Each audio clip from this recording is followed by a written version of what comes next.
So here we have the Mini Cooper S hatchback on a 63 plate. I'm going to start off by showing you around the outside of the car, and then we'll hop in and run through some controls on the inside.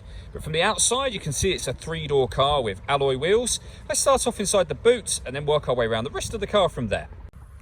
As we approach the boot, you can see that we've got those twin exhaust pipes that are unique to the Cooper S models. We have a 50-50 split folding rear seat and plenty of boot space given the size of the car as well. Okay, so we're just going to work our way back round to the front of the car, and then we'll hop in and run through some controls on the inside. But now that we've done a full circle of it, you can see it's in excellent condition the whole way round.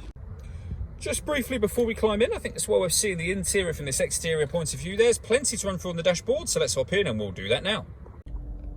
Okay, now that we're inside the car, we're going to start with the dials. We have the rev counter, as you can see.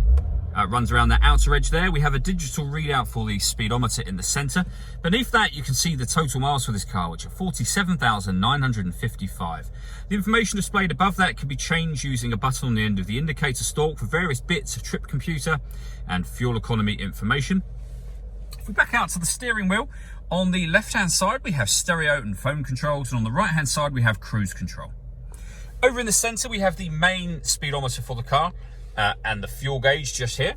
If we move in a little closer and press that mode button, you'll see that we have AM, FM radio, DAB, CD player, auxiliary input, USB input, and then a second USB input just there. You can either use the dial that I'm using, or you can press the button that's directly beneath the thing you want to select. So for example, DAB, you'd press that button just there.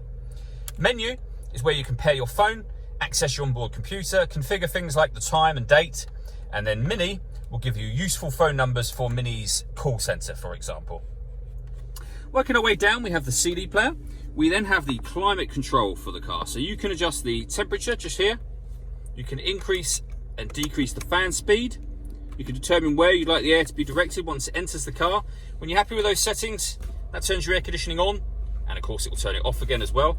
Or hit auto, and the car will now maintain the temperatures you've asked for by taking full control of the fan speed for you. Press that button again and you'll go back to whatever setting you had it on previously. We have driver electric window, passenger electric window, rear fog lights, front fog lights, and deadlocks. That is so that you can lock the car doors from the outside. We have an auxiliary and USB input, 12-volt charging socket, 2 cup holders just here. Just in front of the cup holders, we then have these buttons. So this one on the right-hand side here turns the traction control off. This one will turn off the stop and start. This car's designed to cut out when it's stationary in traffic to save you fuel. That system's off at the moment. And this one puts the car into sport mode. It makes the power steering firmer, the accelerator pedal react a bit quicker to what you do, and you'll get a pop from the exhaust every now and again as well in sport mode. All that leaves me to say is thank you for taking the time to watch this video. If you'd like to come and see the car for yourself and have a test drive, please feel free to give us a call here at Mach 1 Cars. We'd love to hear from you soon.